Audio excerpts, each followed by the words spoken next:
Let's talk about toxic people. We've all had to deal with them, perhaps at work or maybe even in our own family. One way to identify toxic people is by the words they choose. When someone speaks in absolutes, like saying, "you always," or "you never do this or that," it's an accusatory statement that assumes one never changes their behavior under any circumstances. Not only is that rarely true, but no one is around you every second of every day to witness your behavior. Many people assume things. Very few ask questions. But asking questions shows that we're genuinely interested. Try to catch yourself when you're about to make a judgment call and ask a question instead. You might ask, "What made you decide to do this?" Or, "Is there a reason you chose that?" This is a great way to get insight into how someone else thinks. Some people don't know why they do the things they do, and these questions might irritate them. Others consider such things to be private, so they may clam up, and this tells you a lot about the person. Here's a secret. Most toxic people haven't taken the time to get to know themselves, so they really don't have answers to these questions. They like it better when the focus is on other people's behavior. They usually keep themselves busy and surrounded by people because they don't want to examine their own life. They'd rather correct others instead.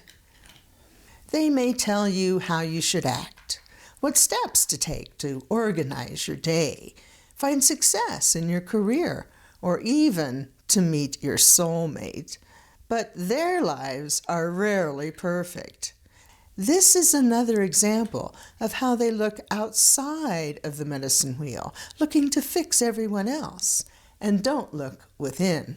Let's face it, we all could use a good suggestion now and then, but when someone makes it a habit to tell you how you should live your life, they could become toxic. We've been sitting inside our own power circle and looking out at others. But let me invite you to turn within, to turn towards the center of your own medicine wheel and examine your own inner dialogue. You remember the story of the two wolves and how one is mean and says mean things. He might put you down, remind you of your failures, and say some very toxic things to yourself. Not everything we hear from our fear-feeder voice is true. In fact, this voice lies a lot to stir up our worst nightmares.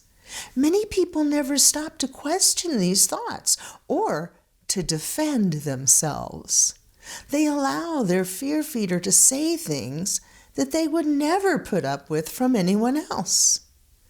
When your inner dialogue tears you down, rather than building you up, challenge it.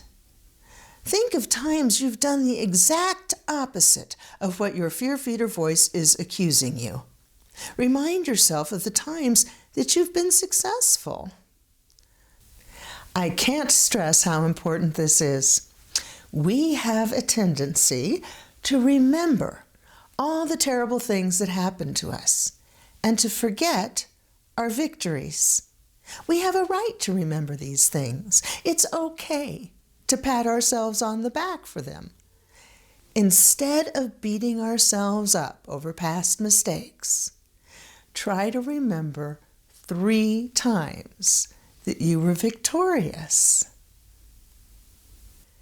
Every time your inner dialogue reminds you of something you regret, stop and remember 3 times in your life you were proud of something you had done. It could be a scholastic achievement, a successful score in a game, or even just taking the time you needed to do what made you happy. Any memory that brings a smile to your face. Now, this little trick will help you feel so much better about yourself in a matter of days. Just remember, for every negative thought that brings you down or feeds your fears, counteract it with 3 happy memories. It's not uncommon for us to hear the voices of people who raised us, reminding us not to do this or that.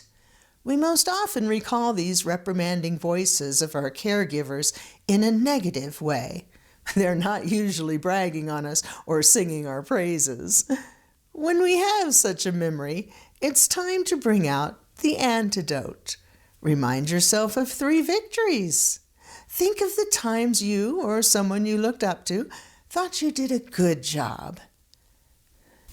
Now, when you do this, it's important not to let your mind say, yeah, that was good, but it would have been so much better if I had. Or, yeah, that was good, but it would have been better if I'd have done this too. No.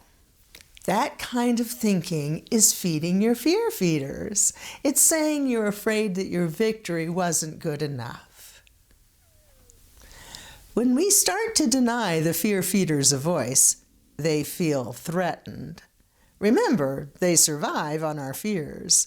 They'll get sneaky when they realize you're on to their game. Discipline your mind. Don't let these negative thoughts sneak into your victory time. Once you've mastered this type of self-discipline, the secret wisdom in all of the medicine wheel teachings and more will reveal itself to you. Thank you for watching. I hope to see you back again soon.